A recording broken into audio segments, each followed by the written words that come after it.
Hello दोस्तों, आज का वीडियो शुरू करने से पहले मैं आपको कुछ बातें बता देना चाहता हूं। इस वीडियो में मैं आपको कुछ ऐसे खोए हुए लोगों के केसेस के बारे में बताने वाला हूं जो कि बहुत ही रहस्यमय तरीकों से जंगलों में से गायब हो गए हैं। इससे पहले भी मैं जंगलों से गायब हुए लोगों के केसेस के बारे में आप लोगों को बता चुका हूं।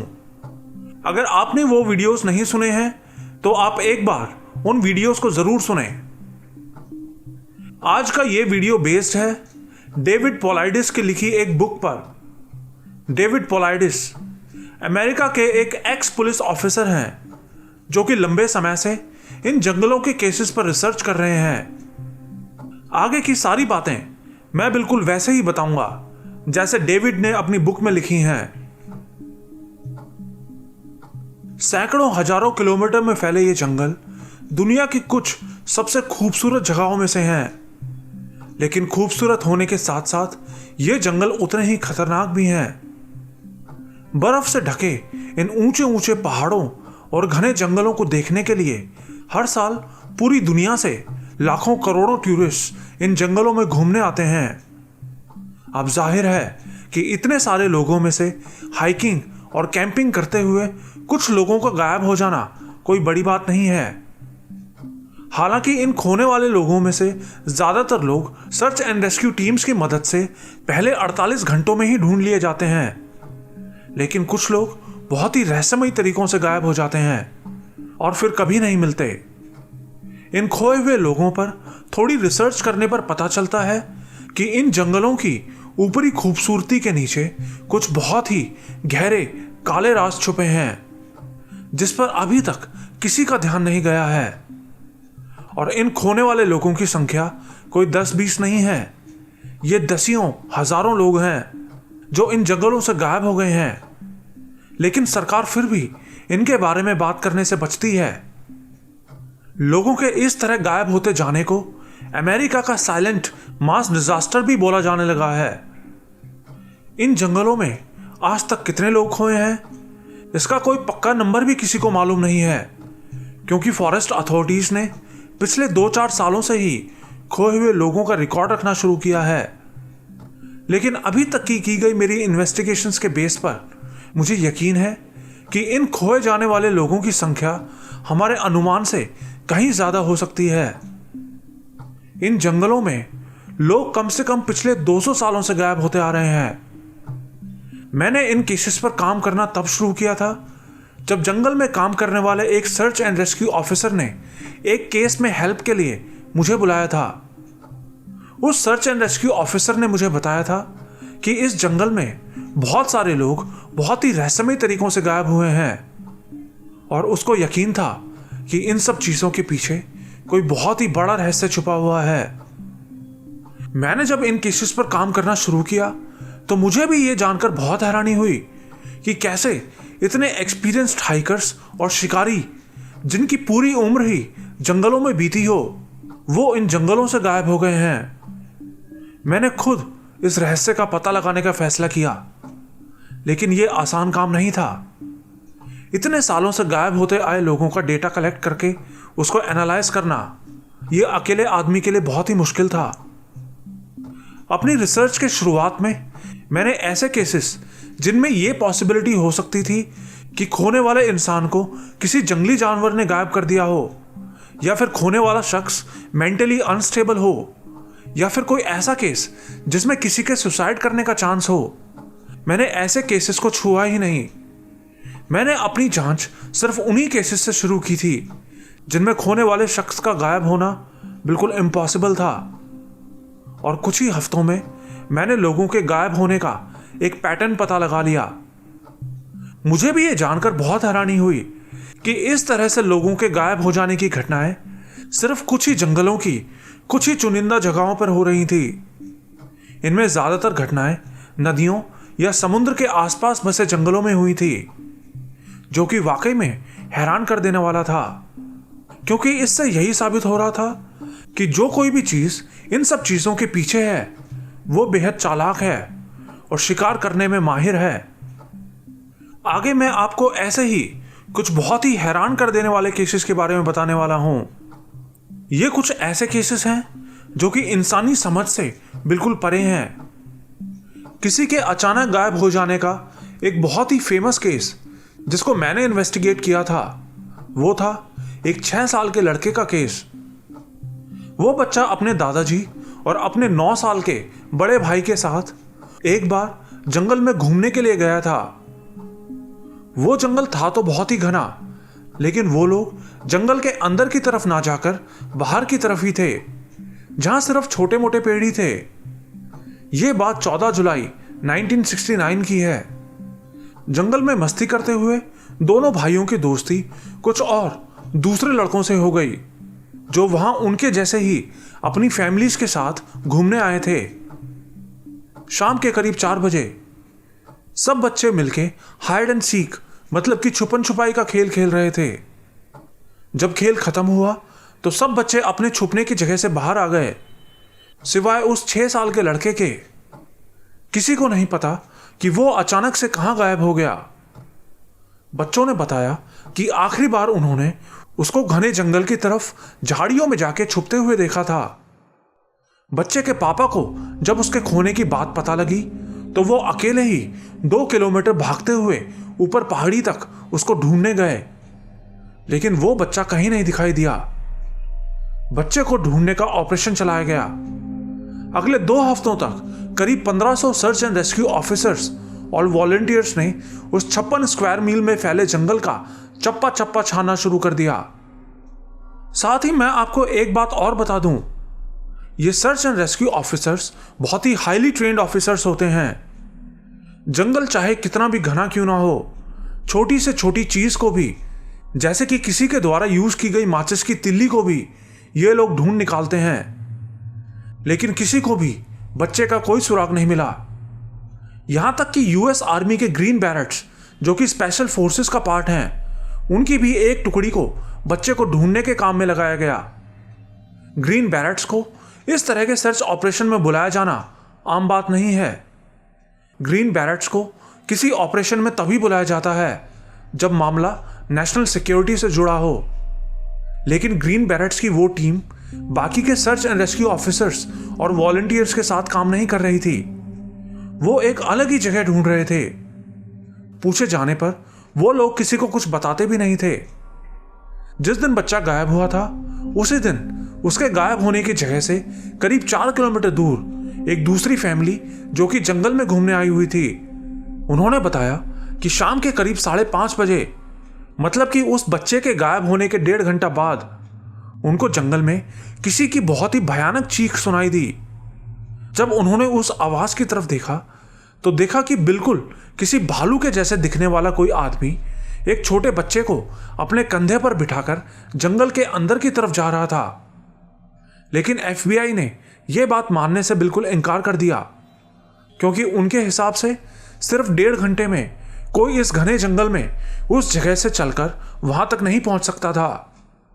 लेकिन उसी सर्च में शामिल एक रेंजर ने इस 1 घंटे के अंदर उस 4 किलोमीटर के सफर को पूरा करके एफबीआई की बात को गलत साबित कर दिया। एफबीआई ने मान लिया कि 1.5 घंटे में उस जगह से दूसरी जगह तक पहुंचा जा सकता था, लेकिन फिर भी उस बच्चे का कभी कुछ पता नहीं चल सका। 1976 अक्टूबर का महीना था। ट्रेनी गिब्सन नाम की एक high school student great smoky mountains नाम के एक पहाड़ पर अपने 40 क्लासमेट्स के साथ एक ट्रिप पर गई थी। वो लोग पार्किंग एरिया के पास ही एक जगह पर हाइकिंग कर रहे थे। दोपहर होते होते सब स्टूडेंट्स छोटे छोटे ग्रुप में बंट गए। वो लड़की अपने ग्रुप से करीब 20 कदम आगे चल रही थी। तभी उसके दोस्तों ने देखा कि वो अचानक से चलते चलते रुक गई और साइड में देखने लगी। वो वहां खड़ी किसी चीज को बहुत ही ध्यान से देख रही थी और फिर वो अपना रास्ता छोड़कर उसी तरफ आगे चली गई। उसके बाद वो कहां गायब हो गई ये किसी को नहीं पता। पुलिस ने शुरू में उसके दोस्तों की बात को नहीं माना, क्योंकि जिस तरफ वो लड़की गई थी उस तरफ तो एक खाई थी जिसमें बहुत ही घने जंगल थे, ऐसे जंगल जिनमें दिन में भी अंधेरा रहता था। तमाम कोशिशों के बाद भी उस लड़की को कभी नहीं ढूंढा जा सका। जुलाई 2010 एरिक लुविस नाम का एक आदमी अपने दो दोस्तों के साथ हाइकिंग कर रहा था। वो और उसके दोनों दोस्त एक ही रस्सी से पहाड़ी के ऊपर चढ़ रहे थे। तीनों एक दूसरे से 20-30 मीटर के फासले पर थे। उनमें से जो आदमी सबसे ऊपर था वो करीब 14,000 फीट ऊपर एक जगह पर जाकर रुक गया और बाकी दोनों के आने का वेट करने लगा। कुछ देर बाद दूसरा हाइकर भी वहां आ गया। उन दोनों ने वहां एरिक के आने का बहुत देर वेट किया, लेकिन वो नहीं आया। जब उन्होंने पूरी रस्सी ऊपर खींच के देखा तो पता चला कि एरिक का हुक तो उस रस्सी पर लगा ही नहीं हुआ था। मतलब कि एरिक उस रस्सी पर था ही नहीं। लेकिन वो तो हो ही नहीं सकता था, क्योंकि उन तीनों ने एक साथ उस रस्सी पर चढ़ना शुरू किया था। एक बार के लिए उनको लगा कि शायद उसने अकेले ही बीच में कहीं रेस्ट करने के लिए अपना हुक निकाल लिया हो, लेकिन नीचे जाते हुए भी उनको वो कहीं दिखाई नहीं दिया। सर्च एंड रेस्क्यू टीम ने हेलीकॉप्टर की मदद से जब उसको ढूंढा तो उनको उसके द्वारा इस्तेमाल किया गया हार्नेस और शॉवल एक जगह लगे मिल गए, लेकिन उस आदमी का कहीं नामो निशान नहीं मिला। ऐसा लग रहा था कि जैसे उसको बीच हवा में से ही कोई उठा ले गया हो। 58 साल की स्टेफनी एक बहुत बड़े जंगल में वाइल्ड फायर स्पॉटर का काम करती थी। गर्मियों के मौसम में बड़े जंगलों में अक्सर आग लगने का खतरा बना रहता है, जो कि बहुत ही खतरनाक होता है। स्टेफनी का काम ऐसे ही किसी आग के शुरू होने पर नजर रखने का था। 26 अगस्त 2006 की एक रात वो रोज की तरह अपने टावर पर चढ़ी, जंगल में आग पर निगरानी रख रही थी। उसका काम ऐसा था कि उसको हर समय बहुत अलर्ट रहना होता था, क्योंकि जंगलों में एक छोटी सी चिंगारी भी बहुत ही जल्दी भीषण आग का रूप ले सकती है। जंगल के मेन स्टेशन से कांटेक्ट में रहने के लिए उसके पास एक रेडियो फोन भी था, जिस पर उसको दिन में कम से कम 3 बार स्टेशन पे अपने काम की रिपोर्ट देनी होती थी। शिफ्ट शुरू करने से पहले, बीच में और शिफ्ट पूरी करने के बाद। लेकिन एक दिन उसकी शिफ्ट पूरी होने पर उसने स्टेशन फोन नहीं किया, तो स्टेशन की तरफ से एक दूसरे स्पॉटर को उसे चेक करने के लिए भेजा गया। उसने वहां जाके देखा तो स्टेफनी वहां थी ही नहीं। स्टेफनी के अलावा उसका ब्लैंकेट भी उसकी कैबिन से गायब था। कैबिन में किसी के जबरदस्ती आने का भी कोई निशान नहीं था। कैबिन में रखा स्टोव अभी भी जल रहा था, जिस पर पानी रखा उबल रहा था। पानी में जो कोई भी चीज थी वो बहुत देर पहले उबल चुकी थी। उसकी जीप अभी भी बाहर ही खड़ी थी। पुलिस को वहां उसकी जीप के टायर के निशान के अलावा और कोई निशान नहीं मिले। वो बहुत ही समझदार लेडी थी। उसकी फैमिली में भी सब कुछ अच्छा चल रहा था। उसे किसी तरह की कोई परेशानी नहीं थी, और उसके इस तरह आधी रात में अकेले वहां से गायब हो जाने की कोई वजह नहीं थी। वो फिर कभी नहीं मिली। स्टेफनी के गायब होने के बाद ही वहां की गवर्नमेंट ने इस तरह की निगरानी रखने वाले टावर्स पर और सिक्योरिटी बढ़ाने का फैसला किया था। चार्ल्स एक 19 साल का फोटोग्राफर था। उसको जंगलों की, पहाड़ों की फोटो लेने का बहुत शौक था। 1974 सर्दियों में वो अपने एक दोस्त के साथ जंगलों में बर्फ से ढके पहाड़ों और झीलों की फोटो लेने के इरादे से जंगल में गया। वो बोल के गया था कि वो 2 दिन बाद वापस आ जाएगा, लेकिन वो फिर कभी वापस नहीं आया। बहुत ही बड़ा सर्च ऑपरेशन चलाया गया, लेकिन उसका कोई सुराग नहीं मिला। फिर करीब 1 साल बाद कुछ हाइकर्स एक जगह हाइकिंग के लिए जा रहे थे, तो उनको रास्ते में एक बैग पड़ा हुआ मिला। उन्होंने उस बैग के बारे में पुलिस को बताया। पुलिस ने जांच की तो पता चला कि यह बैग उसी फोटोग्राफर का है, जो कि 1 साल पहले वहां से गायब हो गया था। रेंजर्स ने उस बैग मिलने के आसपास के इलाके को फिर से छानना शुरू किया, और आखिर में उनको उसकी बॉडी मिल गई, या फिर यूं कहें कि उसकी बॉडी के कुछ हिस्से मिल गए। उनको उसकी जीन्स बीच जंगल में एक बड़े से लकड़ के ऊपर पड़ी मिली, जो कि ठंड में जम गई थी और बिल्कुल ऐसी लग रही थी जैसे कि वो अभी भी किसी ने पहनी हुई है।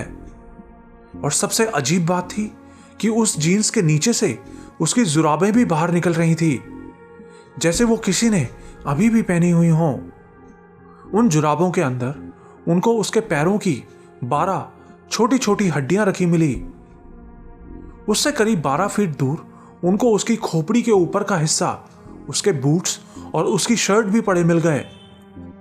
बस उसके अलावा उनको उसके शरीर का और कोई हिस्सा नहीं मिला।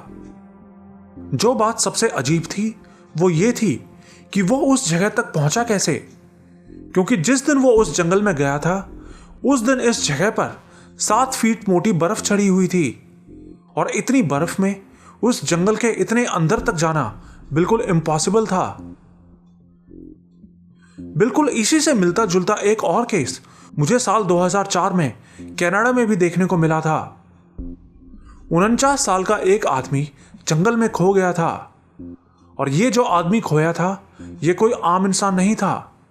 ये एक एक्स स्पेशल फोर्स सोल्जर था, और 49 की एज में भी वो बहुत ही तगड़ा और फिट था। वो जंगल में जानवरों का शिकार करने का शौकीन था, और ये काम वो 15-16 साल की उम्र से ही कर रहा था। कहने का मतलब ये है कि वो आदमी कोई नौसिखिया नहीं था जो कि जंगल में रास्ता भूल जाए या कहीं फंस जाए। 2004 सितंबर में वो एक चार्टर्ड प्लेन से दूर एक जंगल में शिकार करने के इरादे से गया था, और वो निहत्था नहीं था। उसके पास कई राइफल्स और गन्स भी थी, और साथ ही वो अपने साथ 1 महीने तक का राशन भी लेकर गया था। उसने चार्टर्ड प्लेन के पायलट को 3 हफ्ते बाद वापस आने को कहा था। वो आखिरी बार था जब उसको किसी ने देखा। उसके बाद वो कभी वापस नहीं आया।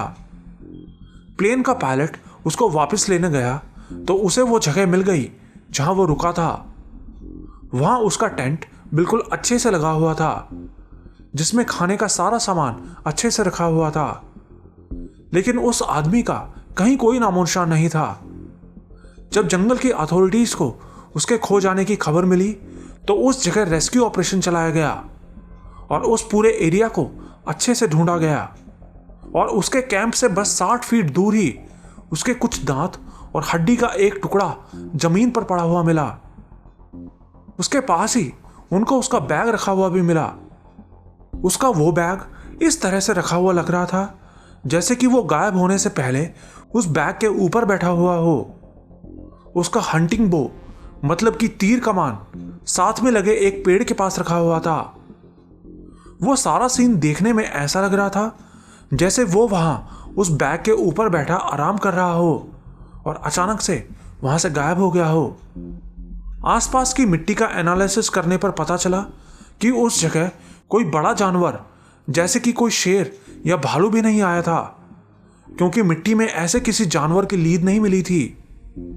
और सबसे बड़ी बात यह थी कि वो कोई नादान आदमी नहीं था जिस पर कोई भालू या कोई और जानवर आके पीछे से हमला कर दे। साथ ही आसपास की जमीन पर भी किसी तरह की लड़ाई का कोई निशान नहीं था, ना टूटी टहनियां ना और कुछ। तो फिर वो वहां से गया कहां? वो कहीं और भी नहीं जा सकता था, क्योंकि उसके दांत और हड्डी वहीं मिले थे। उसका सारा सामान भी उसके कैंप में अच्छे से रखा हुआ था और उसको छुआ भी नहीं गया था। वो तो जैसे हवा में ही गायब हो गया था। साल 2002 क्रिस्टोफर थॉम्किंस नाम का एक 20 साल का लड़का अपने 3 साथियों के साथ कैरिस काउंटी नाम के एक बहुत ही घने जंगल के बीच कुछ सर्वे करने गया था। असल में उसकी कंपनी को वहां आसपास कोई प्रोजेक्ट शुरू करना था और वो उसी के लिए वहां सर्वे करने गया था। दिन भर उस इलाके का सर्वे करने के बाद वो चारों शाम के टाइम जंगल से होते हुए पार्किंग एरिया में जा रहे थे। वो चारों लड़के एक दूसरे से करीब 50-50 कदम की दूरी पर चल रहे थे। क्रिस्टोफर लाइन में सबसे पीछे था। बीच बीच में वो बातें भी कर रहे थे, लेकिन कुछ ही देर बाद उसके साथियों ने नोटिस किया कि क्रिस्टोफर बात नहीं कर रहा था। उन सब ने पीछे देखा तो वो वहां नहीं था। वो सब जल्दी से पीछे गए उसको ढूंढने के लिए। उन लोगों के हिसाब से उसके गायब होने के 10-15 सेकंड बाद ही उनको पता चल गया था कि वो गायब हो गया है।